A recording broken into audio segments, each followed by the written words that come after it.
Assalamualaikum warahmatullahi wabarakatuh. Perkenalkan, nama saya Warji. Saya kuliah di Universitas Siber Asia. NIM saya 2202010101888, kelas MJ 101, Prodi Manajemen PJJ. Di sini saya akan menyampaikan tugas ekonomi mikro, kebijakan mikro yang pernah dikeluarkan, ditetapkan oleh pemerintah dari era reformasi hingga era pemerintah saat ini.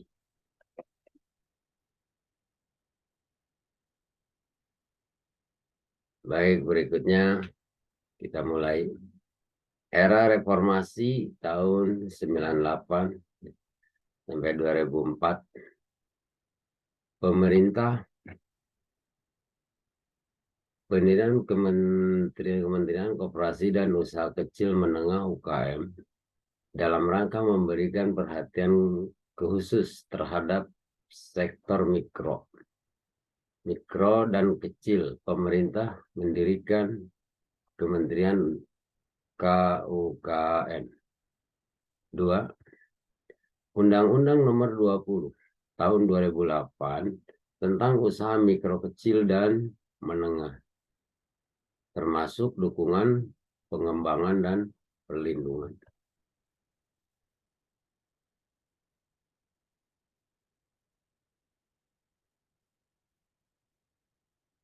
Berikutnya B.J. Habibie. Tahun 1998 sampai 99, pemerintahan Presiden Baharudin Yusuf Kala. B.J. Habibie dikenal sebagai rejim transisi. Salah satu tantangan sekaligus capaiannya adalah pemulihan kondisi ekonomi dari posisi pertumbuhan minus 13,13% pada era 1998 menjadi 0,79% pada 1999. Habibie menerbitkan berbagai kebijakan keuangan dan moneter dan membawa perekonomian Indonesia ke masa kebangkitan. Kurs rupiah juga menguat dari sebelumnya Rp 16,650 per dolar AS pada Juni 98 menjadi Rp 7.000 per dolar AS. Pada November 98, pada masa Habibie, Bank Indonesia mendapat status independen dan keluar dari jajaran eksekutif.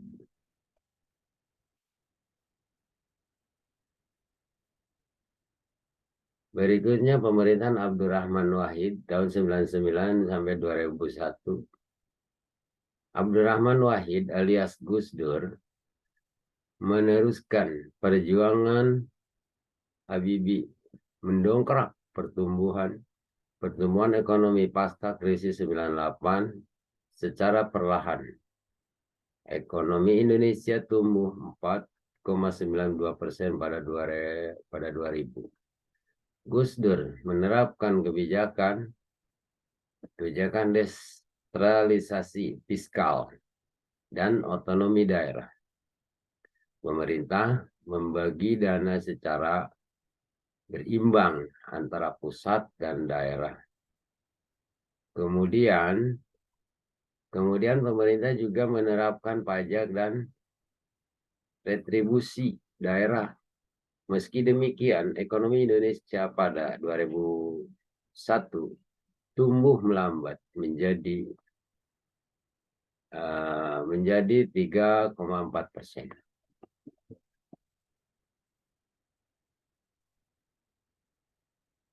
Berikutnya adalah Ibu Megawati Soekarno Putri tahun 2001 sampai 2004. Pada masa pemerintahan Megawati, pertumbuhan Indonesia secara bertahap terus meningkat dari tahun ke tahun. Pada 2002, pertumbuhan Indonesia mencapai 4,5%, dari 3,64% pada tahun sebelumnya. Kemudian pada tahun 2003 ekonomi tumbuh menjadi 4,79%. Di akhir pemerintahan Megawati pada 2004 ekonomi Indonesia tumbuh 5,3%.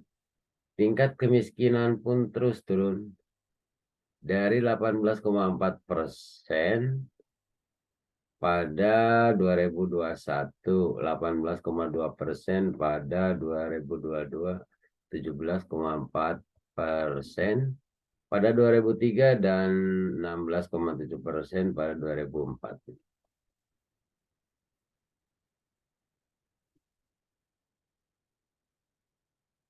Era pemerintahan Susilo Bambang Yudhoyono 2004 2014,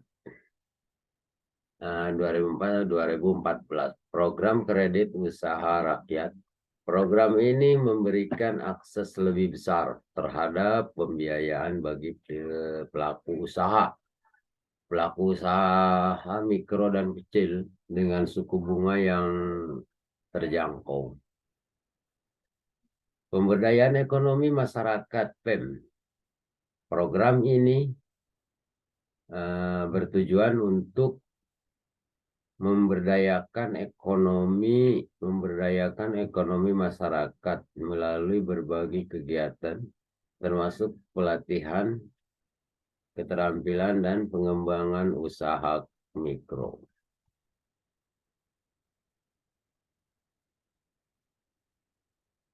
Berikutnya adalah di kepemimpinan Pak SBY, meski naik turun pertumbuhan ekonomi Indonesia di bawah kepemimpinan Susilo Bambang Yudhoyono SBY relatif stabil. Pertumbuhan Indonesia cukup menggembirakan di awal pemerintahan, yakni 5,69% pada 2005. Pada 2006 pertumbuhan ekonomi Indonesia sedikit melambat jadi 5,5%. Di tahun berikutnya ekonomi Indonesia tumbuh di atas 6%, tepatnya 6,35%. Lalu pada tahun 2008 pertumbuhan ekonomi masih di atas 6% meski turun tipis ke angka 6,01%. Saat itu import Indonesia terbilang tinggi, namun angka ekspor juga tinggi, sehingga neraca perdagangan lumayan berimbang. Pada 2009 di akhir periode pertama sekaligus awal periode kedua kepemimpinan SBY, ekonomi Indonesia tumbuh melambat di angka 4,63%. Pada tahun itu pertumbuhan ekonomi Indonesia masuk 3 terbaik di dunia. Lalu pada 2010 ekonomi Indonesia kembali tumbuh dengan capaian 6,22%. Pemerintah juga mulai merancang rencana percepatan pembangunan ekonomi Indonesia jangka panjang. Pada 2011 ekonomi Indonesia tumbuh 6,49%, berlanjut dengan pertumbuhan di atas 6% pada 2012, yaitu di level 6,23%.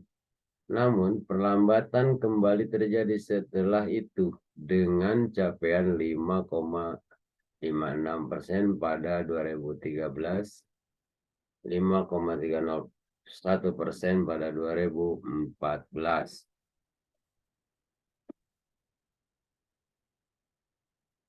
Berikutnya di kepemimpinan Pak Joko Widodo 2014 sekarang.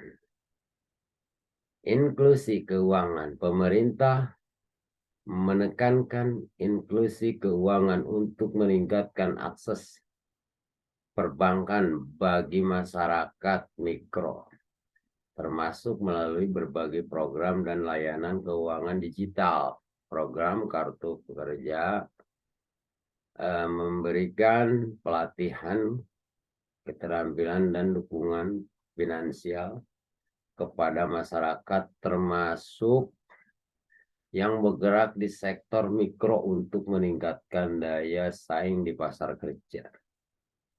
Percepatan digitalisasi usaha mikro dan kecil UKM, fokus pada pengembangan dan pemberdayaan UKM melalui digitalisasi, termasuk pembangunan platform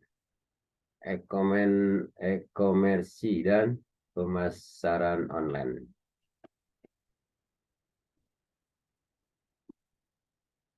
Pada masa pemerintahan Joko Widodo merambah struktur APBN dengan lebih menggunakan fiskalisasi pembangunan infrastruktur dan melakukan efisiensi agar Indonesia lebih berada pada. Namun grafik pertumbuhan ekonomi Indonesia selama 4 tahun masa pemerintahan terus berbeda di bawah pertumbuhan pada era SBY pada 2015. Perekonomian Indonesia kembali terlihat rapuh, rupiah terus-menerus melemah terhadap dolar AS. Saat itu ekonomi Indonesia tumbuh 4,88%.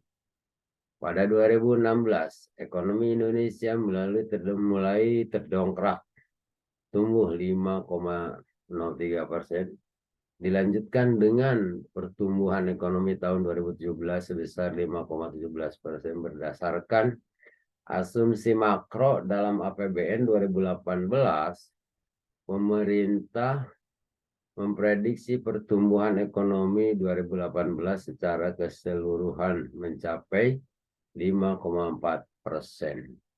Namun pertumbuhan ekonomi di kuartal 1-2-18 ternyata tak cukup menggembirakan, hanya 5,6%. Sementara pada kuartal 2 2018 ekonomi tumbuh 5,27% dibandingkan periode yang sama tahun lalu, hanya ada sedikit perbaikan dibandingkan kuartal sebelumnya. Pada Senin 5/11/2018, BPS mengumumkan pertumbuhan ekonomi Indonesia pada kuartal 3 2018 sekitar 5,17%, malah melambat lebih dibandingkan kuartal sebelumnya.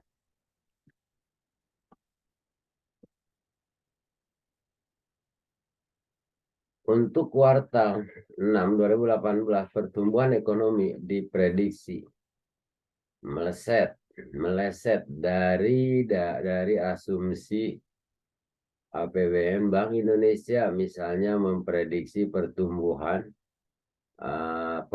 Indonesia secara keseluruhan pada 2018 akan berada di batas bawah 5%. Namun fakta mendapati ekonomi Indonesia pada 2018 tumbuh 5,17%. Ini menjadi pertumbuhan ekonomi tertinggi di era Jokowi. Konsumsi rumah tangga masih menjadi penopang utama dengan porsi 5,08% pada 2018.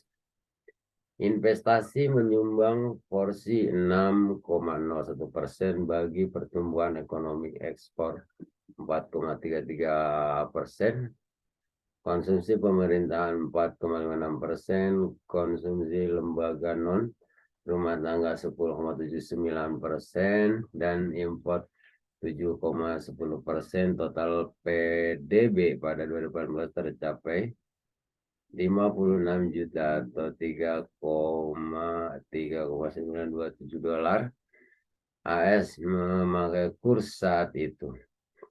Tahun pemilu 2019, Indonesia mencatatkan pertumbuhan ekonomi 5,02%, perang dagang AS Cina, tensi geopolitik Timur Tengah, dan harga komoditas yang fluktuatif dituding sebagai penyebab penurunan kinerja ekonomi ini dibanding capaian pada 2018.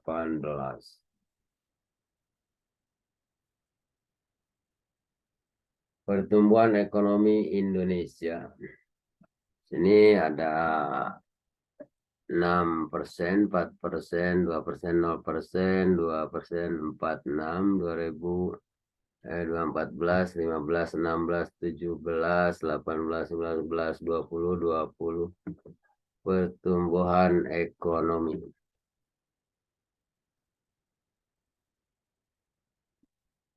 Tantangan dan perubahan terkini. 1. Pandemi COVID-19. Pemerintah merespons dampak pandemi dengan memberikan berbagai insentif dan dukungan keuangan kepada usaha mikro yang terdampak. 2. Penguatan literasi keuangan. Upaya untuk meningkatkan literasi keuangan masyarakat mikro agar dapat mengelola usaha mereka secara lebih efektif. 3. Perkembangan teknologi finansial. Pemanfaatan teknologi finansial untuk meningkatkan akses pembiayaan dan layanan keuangan bagi usaha mikro. Baik, hanya itu yang bisa saya sampaikan, kurang lebihnya mohon maaf. Wassalamualaikum warahmatullahi wabarakatuh.